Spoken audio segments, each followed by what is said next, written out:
com 5, né? 7 pessoas. Aí, ó, deu certo. Ó, tá gravando aí, hoje é dia 25 de junho de 2021, e a gente, dia 22 de junho, e a gente vai para, não sei que sessão, qual é o número da sessão.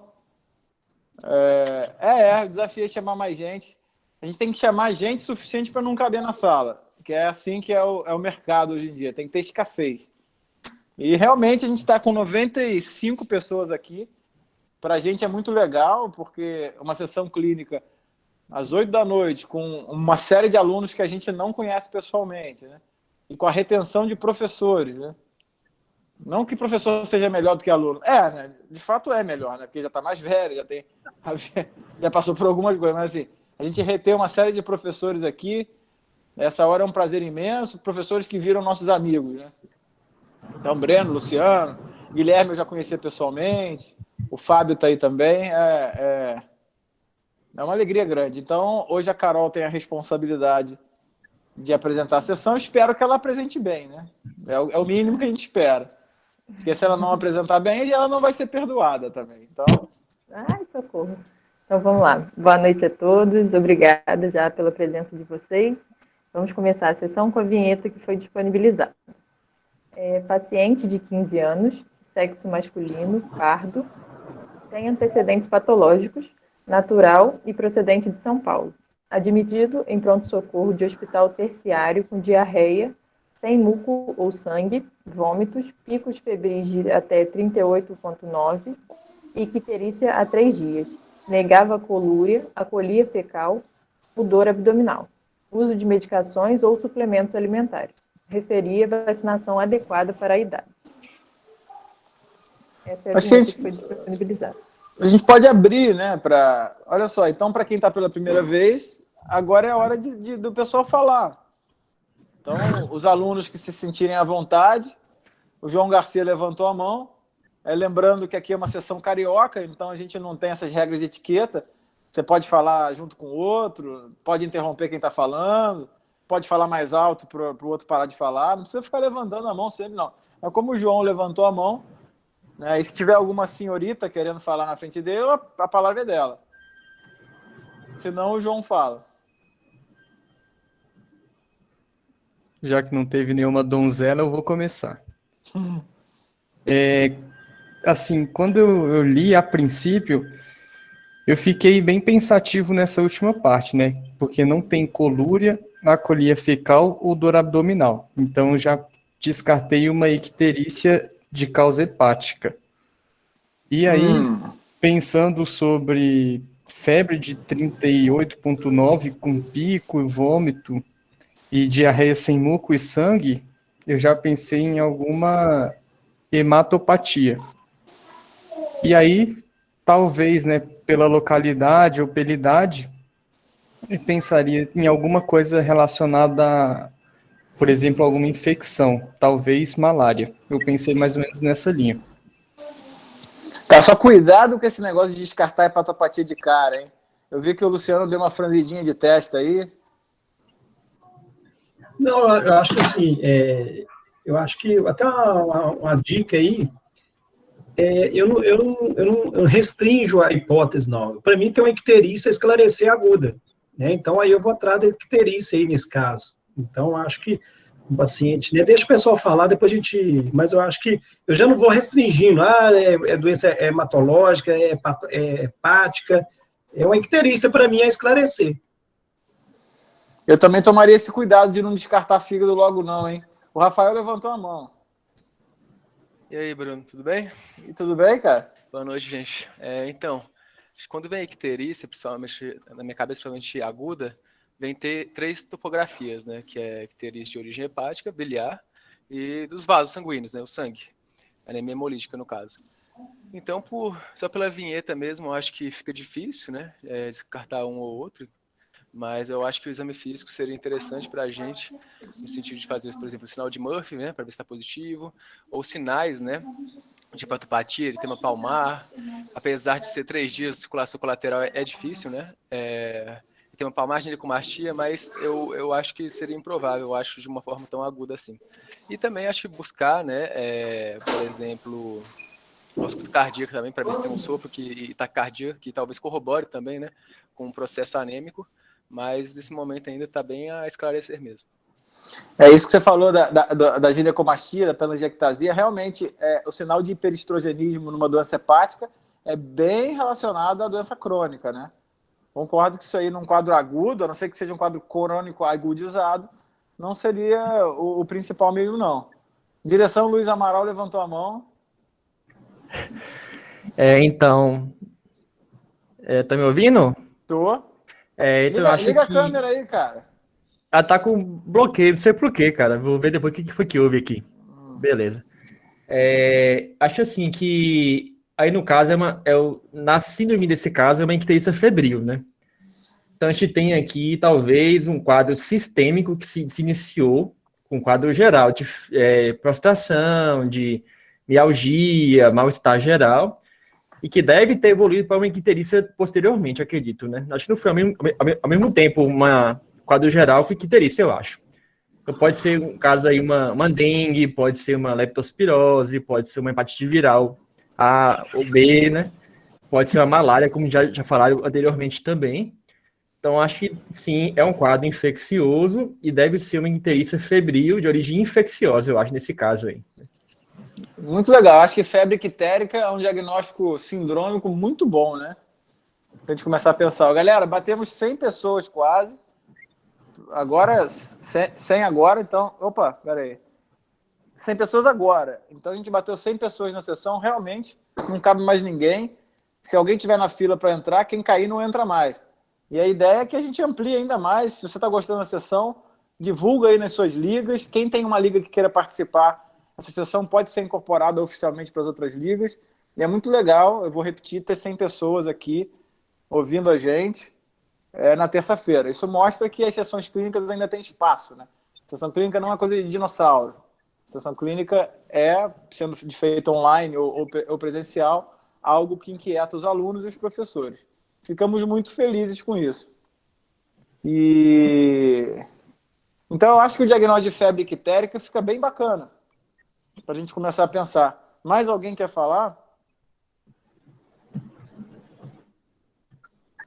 Alguém da bancada feminina, pelo menos? O Orley levantou a mão.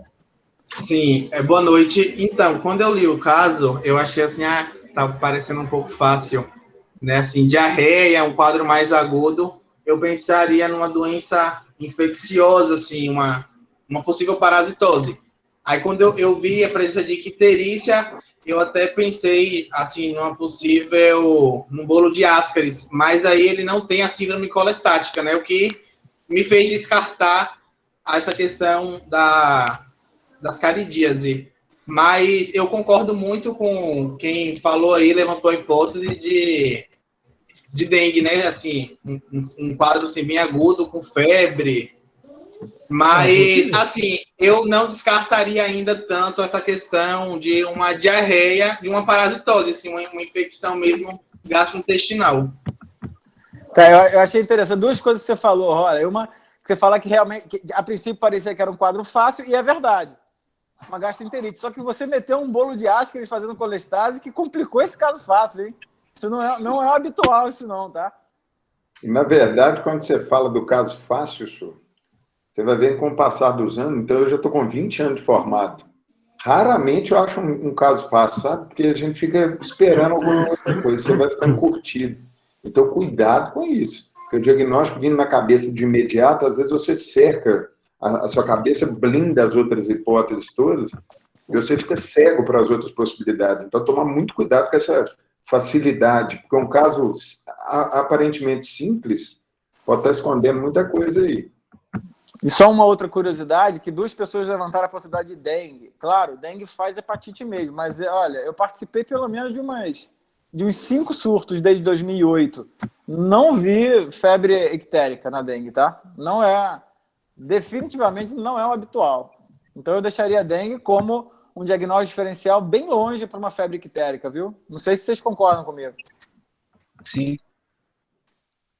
Ô, Bruno. Vi dengue desse jeito em momento nenhum, viu? Pois é. Você também nunca viu não, né, Marcos? Não, nunca vi. Leptospirose, sim. Apesar de leptospirose, né? O vial da leptospirose ele é um pouco mais tardio, né? Mas leptospirose, eu já vi casos de febre ictérica. Mas, por exemplo, fala assim que negava colúria, colia fecal, mas mesmo assim não pode descartar síndrome colestática, não, né? Acho que não, mas assim, a colúria e a colia fecal são características da síndrome colestática, mas não dá para você dizer que não é, né? Esquistossomose aguda também, né, Fábio? É a tal da febre de Katayama. Nunca vi na minha vida. A colúria e a colia fecal ela é mais importante nas icterícias obstrutivas, né? Nas disfunções hepatocelulares, nas hepatites, você pode ter, mas ela não é tão frequente. Já tive pacientes de hepatites aí que não tinha colúria e a colia fecal. Agora, quando você tem uma obstrução de colédoco, alguma coisa assim, ela é mais frequente. Então, cuidado para não descartar só quadro hepático, só para não ter colúria e a colia fecal. Hepatite A, exatamente. Hepatite A, que o Sábio falou, dentro de uma febre ictérica, é uma possibilidade bem grande, né? Tem probabilidade grande, né? Você não Carol, passa o exame físico e a gente abre para a galera comentar o exame físico junto. Deve ser o próximo slide, né? Beleza. Na admissão, apresentava-se em regular estado geral, com icterícia pronunciada, febril, taquipneico, frequência respiratória de 26, incursões. Taquicárdico, frequência cardíaca de 110, pressão arterial de 120/80 e saturação de oxigênio de 95, com lesões vesiculares agrupadas em lábio superior direito. E vai mostrar mais para frente a foto. Exame cardíaco, pulmonar e de extremidades sem alterações. Abdômen normotenso, com fígado palpável a 4 centímetros do rebordo costal direito, baço percutível no espaço de Traube.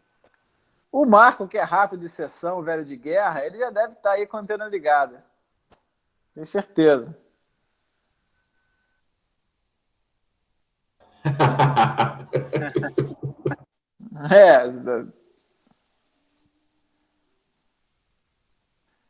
Essa sessão, isso aí, tem uma informação aí que é uma bandeja, né?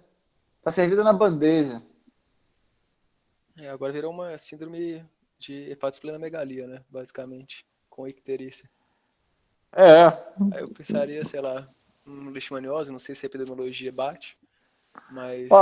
Calazar é arrastado, hein? Leishmaniose geral é mais arrastado, hein? Uhum. Malária dá hepatospleno também, né? Dá. Aliás, o valor preditivo positivo de uma síndrome febril com esplenomegalia em área suspeita de malária é o maior valor preditivo positivo possível ao exame físico para o diagnóstico da malária em si, sabe? Quando você encontra hepatosplenomegalia, quando você encontra esplenomegalia no paciente febril que vem de uma área de malária, praticamente está dado o diagnóstico de malária. Guilherme, você está ouriçado aí. Não, cara, assim, o que me chamou a atenção nesse caso? Primeiro, o pessoal falou que achou que foi um caso fácil e tal. Eu acho que, se você tirar a icterícia, é um caso muito comum. É um menino de 15 anos que vai na emergência com diarreia e febre. Aí, todo dia a gente vai ver, né? Então, isso é uma coisa que me chamou a atenção. Só que tem a icterícia que muda completamente a história, né? Então, você vai pensar agora num quadro que sugere, né, uma gastroenterite associado à icterícia. Eu não sei se o pessoal fez um pouco de confusão, pelo menos eu tenho esse conceito, que a ausência de... Eu não sei nem se está certo, vou consultar a bancada de gastro da sessão, né? Mas, assim, uma icterícia sem a colia fecal não significa que não é hepático, né? Simplesmente, provavelmente significa que você não tem obstrução do fluxo biliar. Então, provavelmente não é uma icterícia obstrutiva. Mas eu já vi também icterícia obstrutiva sem a colia fecal importante, né?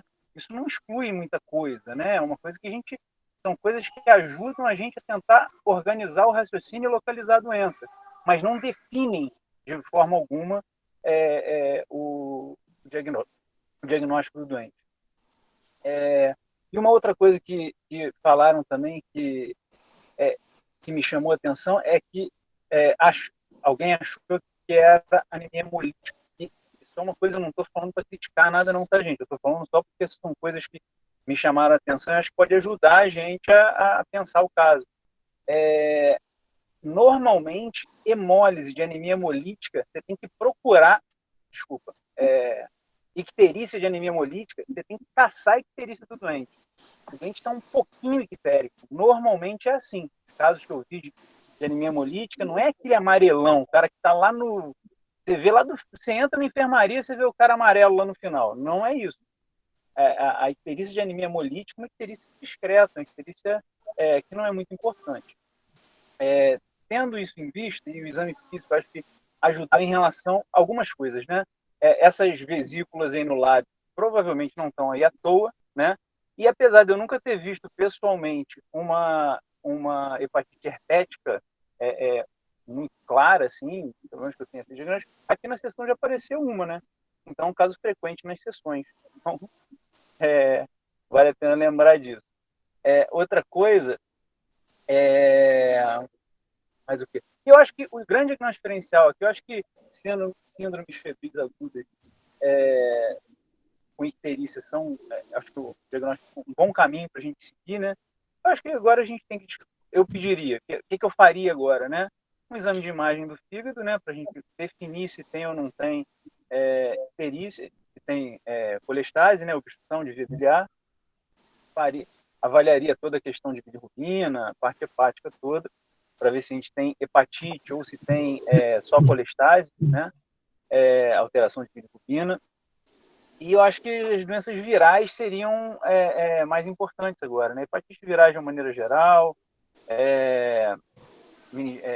hepatite herpética, hepatite por Epstein-Barr. Aí são vários vírus que podem causar, né? Aí eu acho que agora é sorologia, exame de imagem, dar uma melhorada no exame, pedir uns exames gerais para avaliar a parte hepática. Eu acho que eu ficaria mais ou menos por aí.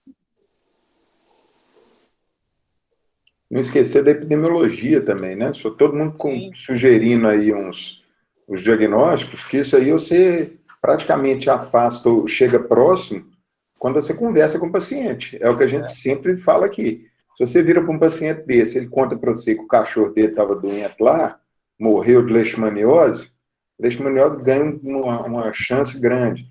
Teve em área endêmica de malária, teve contato com carrapato, foi viajar para a área que tinha carrapato, teve contato com carrapato, essas coisas. Então, a epidemiologia você colhe com história. Tá? Então, você tem que conversar com o paciente. Então, antes de sair pedindo os exames todos, você dá um passinho atrás, pergunta, e aí depois, obviamente, uma boa parte das vezes é muito frustra a epidemiologia, mas é muito importante isso aí. Esse menino não tem linfoadenomegalia, não, gente? E, Carol, outra coisa importante também, né? Qual a idade dele? Eu não lembro. 15 anos. 15 anos. 15 anos, né? Esse moleque viajou para algum lugar, entendeu?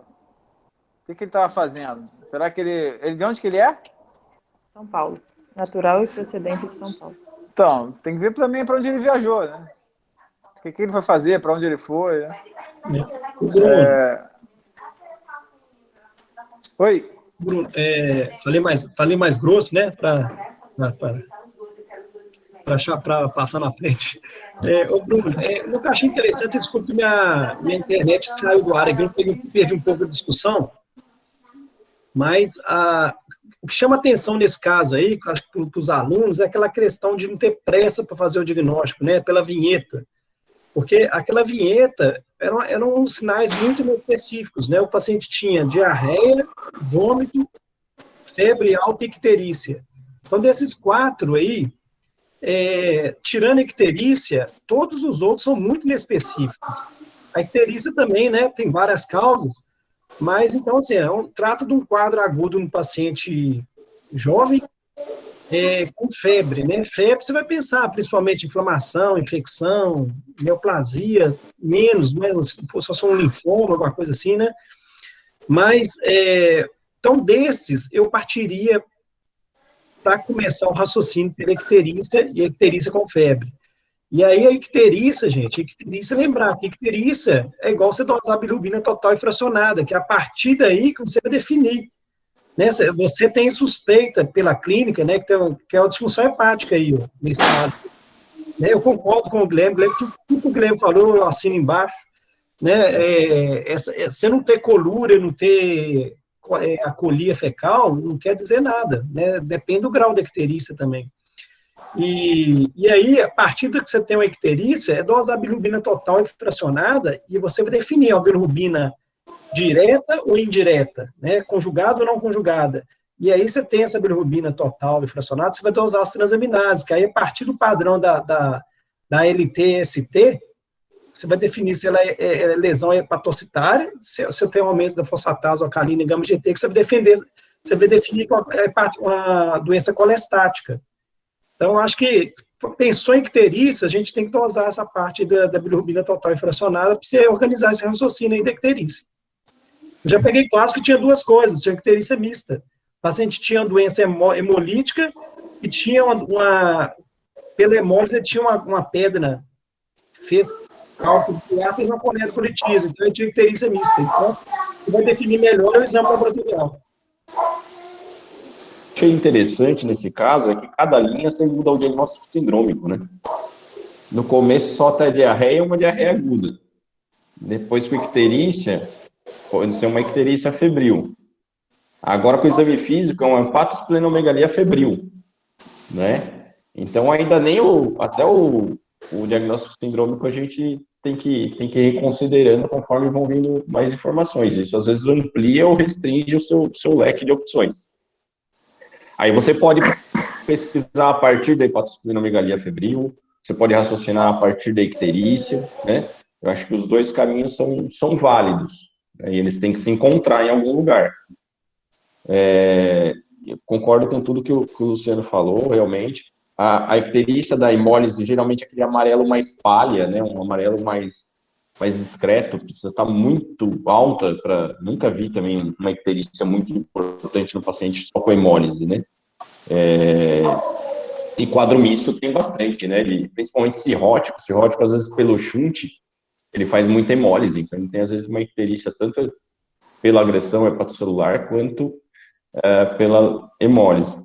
Agora, uma coisa que a gente tem que pensar é o seguinte, o pessoal está fazendo algumas hipóteses aí, pensando em alguma coisa mais crônica, é um menino de 15 anos, né? Para ele ter uma doença crônica hepática, só se ele já nasceu com alguma coisa, né? Com uma hepatite autoimune, com uma doença de Wilson, alguma coisa assim, né? Mas a gente tem que lembrar da idade, porque isso também limita bastante. Dificilmente um menino, mesmo que ele tenha pego uma hepatite B, C, dificilmente ele vai estar cirrótico já, uma hipertensão portal, que justifica essa hepatosplenomegalia, com 15 anos.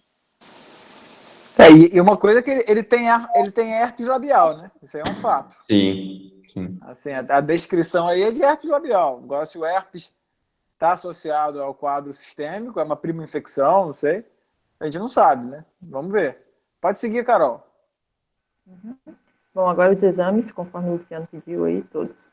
Então, exames laboratoriais iniciais demonstraram bilirrubina total 18,2, com predomínio de bilirrubina direta, 13,8. RNI 2,02, albumina 4,3, sem alterações de aminotransferases ou enzimas canaliculares. Hemograma de 9.200 leucócitos e PCR de 17,2. Sorologias para HIV, citomegalovírus, toxoplasmose, rubéola, dengue, vírus de Epstein-Barr e hepatite A, B e C foram negativas. Fator FAN também foi não reagente. Diante do quadro clínico e da suspeita de sepse a foco infeccioso abdominal, a conduta adotada foi a prescrição de antibióticos, cipro e metronidazol. Agora, é esquisito não ter alteração de transaminases, né? Muito esquisito. Nunca vi isso. Agora, uma coisa interessante aí que o Fábio falou, essa albumina normal sugere com a doença aguda no paciente jovem, que se fosse uma hepatopatia crônica, a tendência é que a albumina tivesse mais baixa, viu, gente? Né? A albumina normal ali mostra que sugere mais um quadro agudo, a doença aguda ali do paciente. Agora, faltou sorologia, né? Uma aí, né? De herpes, né? Faltou de herpes. Acho que sim, a conduta de antibiótico tá certo, cara. Muito difícil não começar antibiótico aí. E Bruno, alfa 1, 15 anos de alfa 1, idade, né? alfa 1 15 anos de idade fazendo febre, você não sabe o que tem, né? Ó, disfunção orgânica ele já tem ele tá taquicárdico e ele tem disfunção hepática, né? Assim, ele tem TGO normal, enzima canalicular normal, mas até se você for pegar na literatura, num contexto de disfunção hepática aguda, isso é critério de mau prognóstico, né? Então, hepatite fulminante com TGO perto do normal assim é estranho, mas é critério de mau prognóstico. Ele tem discrasia sanguínea, NR de 2, né? Com bilirrubina de 18, é muito provável que esse cara esteja entrando em hepatite fulminante. E essa albumina de 4,3 não deu tempo ainda dela cair, né? A minha vida da albumina é de 20 dias. Então, tá tudo muito rápido. Essa é a minha impressão. Eu só tô achando estranho porque se ele tá fulminando, ele ainda não tem hipoglicemia, ele ainda não tem alteração de nível de consciência, e esse NR ainda não tá tão alto assim pra você pensar que ele tá fulminando. É porque foi na Pode ser admissão, que é por né? pouco tempo, né? Pode ser.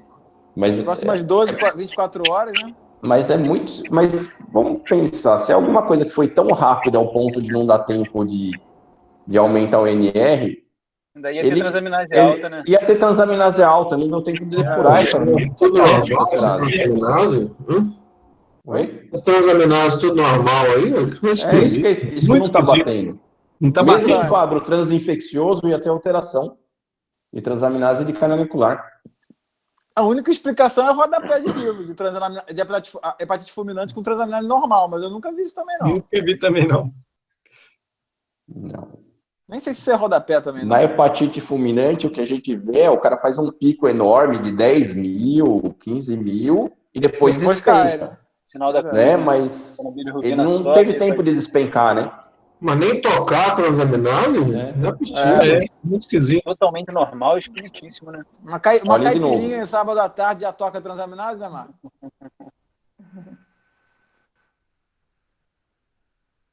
Pode seguir. Eu acho que dá pra gente seguir aí. Uma conduta diante da sepse, eu acho que é difícil não dar antibiótico, né? Sei lá. Agora, só o resultado dos exames, não tinha a imagem. A ultrassonografia, aqui está faltando, e a tomografia computadorizada do abdômen evidenciaram vesícula biliar espessada, sugerindo processo reacional, hepatosplenomegalia e linfonodomegalia em hilo hepático, medindo maior 1,5 cm. Hemoculturas, uroculturas e coproculturas seriadas sem crescimento bacteriano. A radiografia simples de tórax revelou área cardíaca discretamente aumentada e transparência pulmonar normal. É estranho esse ultrassom, né? Porque se você pensar que esse linfonodo está causando a icterícia, né?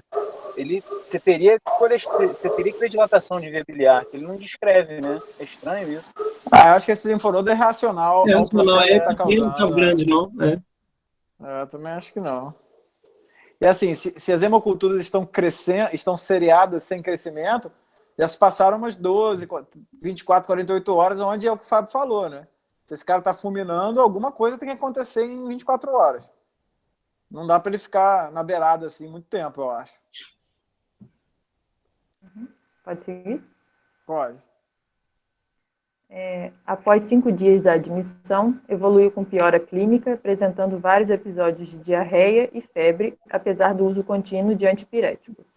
E a imagem ao exame da cavidade oral evidenciaram lesões pustulosas. Tem coleste intestino, então, né? Isso não é Crohn, não, gente? Pois é. Que é úlcera, né? Não é úlcera, né? Pois é, pouca coisa da vesícula, né? Pouca coisa da vesícula na medicina, né? Vesícula que evolui para úlcera, né? Evolui desse jeito, parece herpes mesmo, né?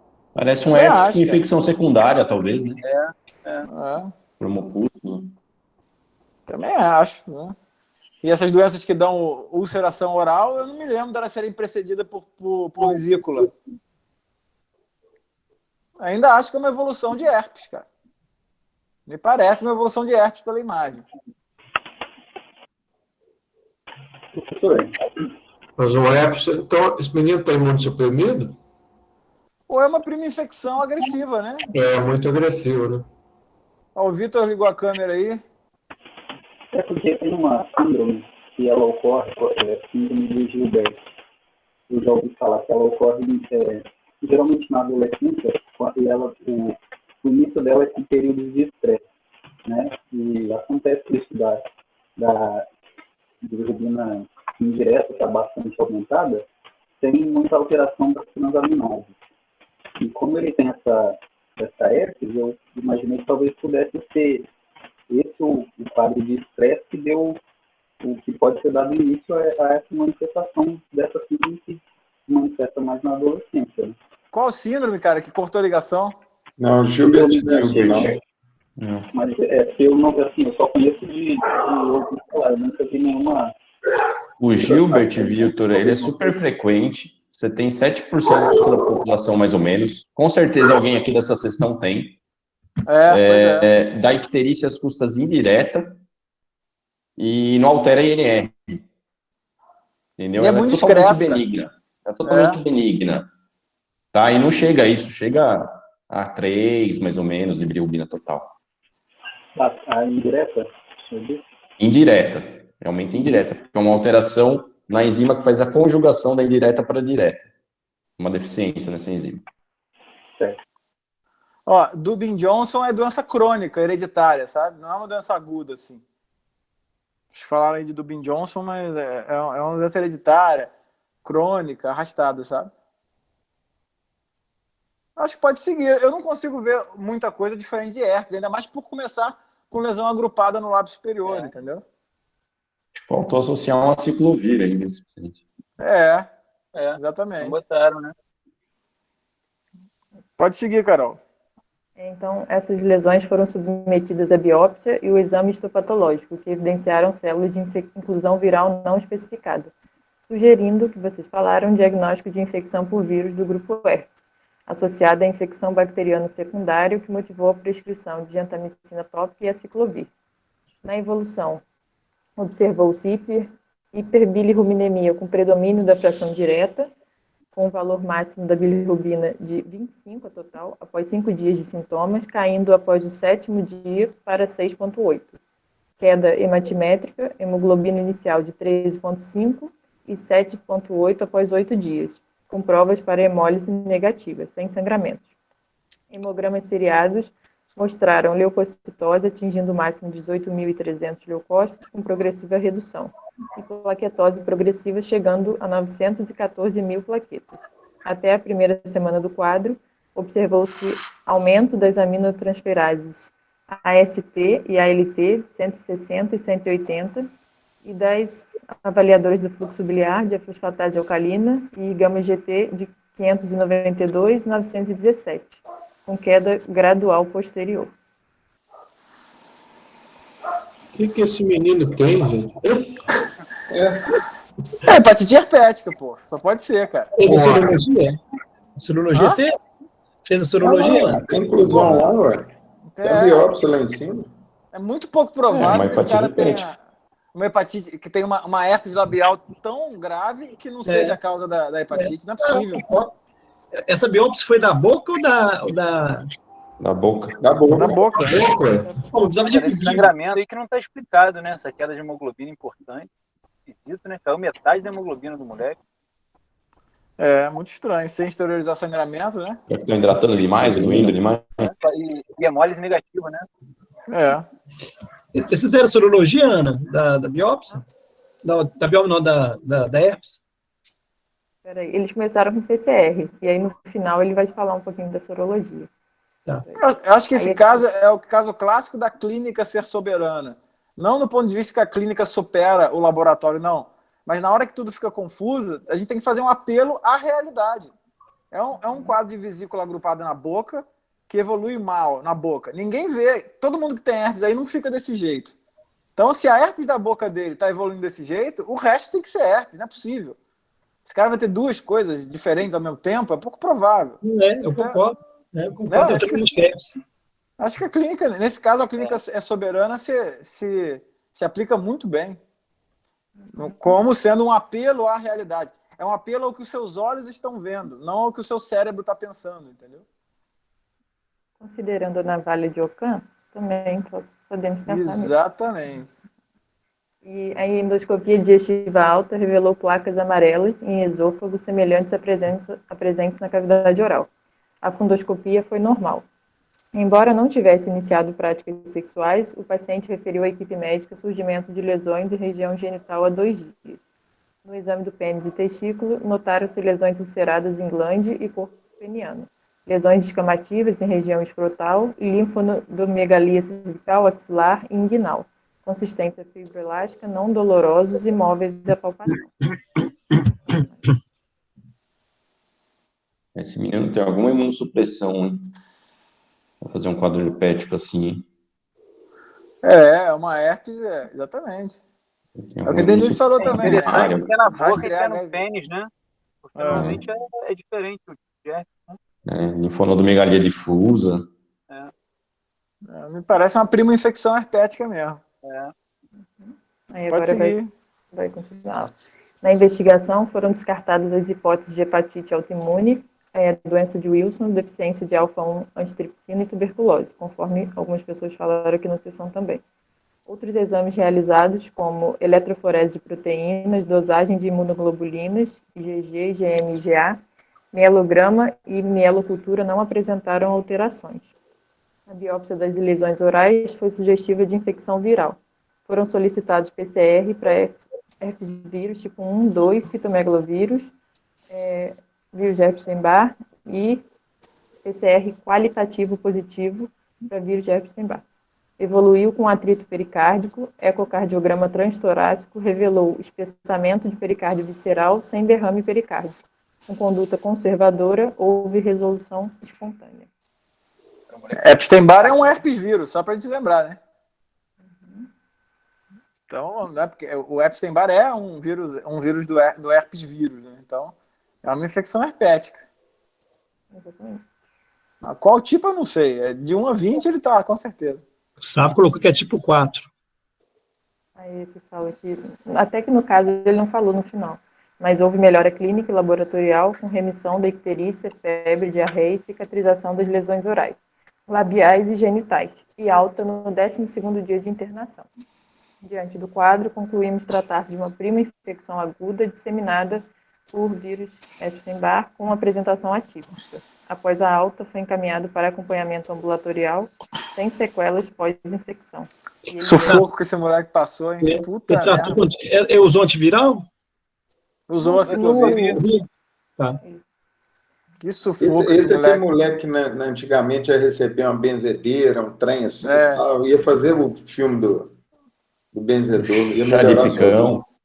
Ninguém ia acreditar que ele não tinha prática sexual, né? Eu ia acusar ele de tudo que é possível. Justamente. Coitado desse moleque.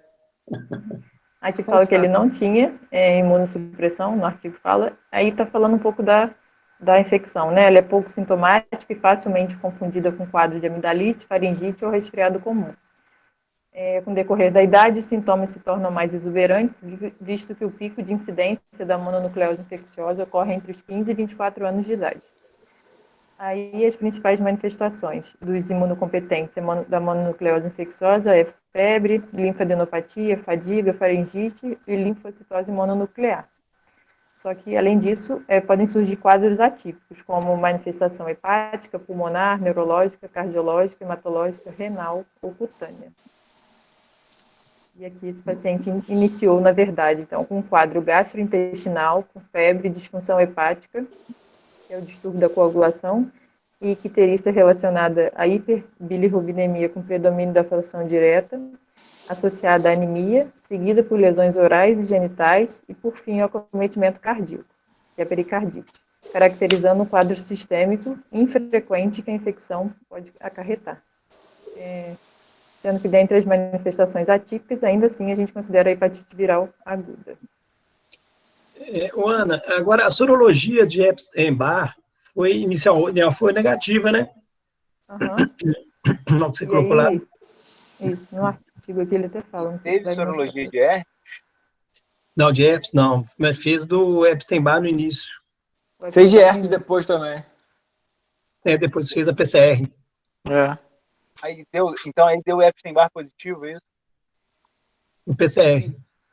PCR, só sorologia não. Mas a sorologia te dá negativo, né? Mas será que não era muito agudo o quadro por causa disso que veio negativo? Exatamente, ele fala aqui no artigo.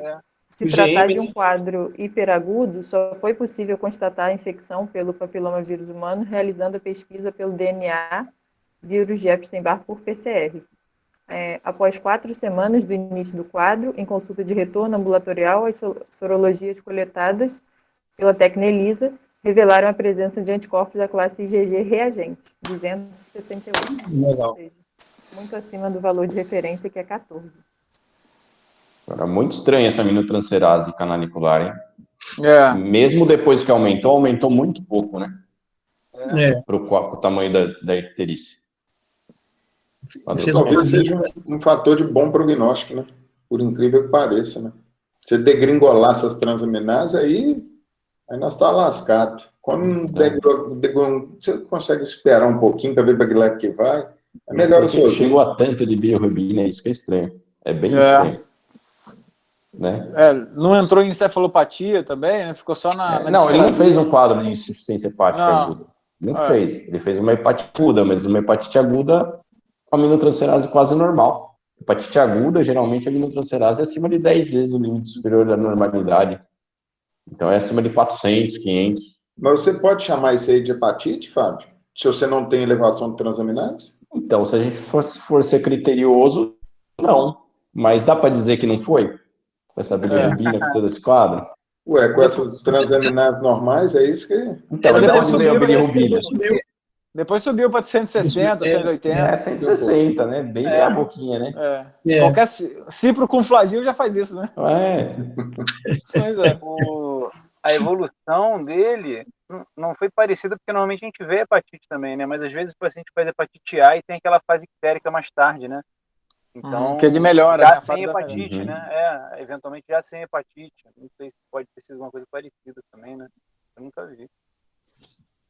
Muito interessante. Tem um artigo do New England, tem um caso parecido, chamado Beijo da Morte. No caso do New England, o menino morre.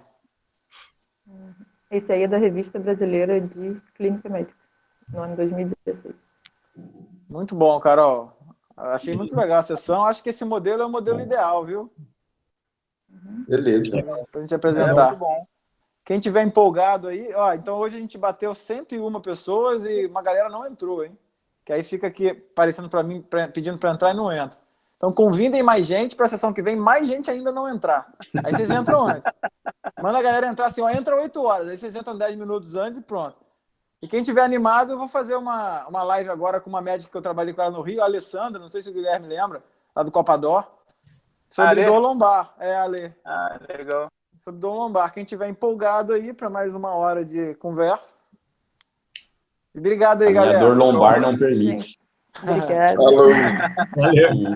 Obrigada. Semana que vem tem mais. Tchau, gente. Valeu, galera. Até mais. Valeu, tchau, tchau. Obrigado, Carol.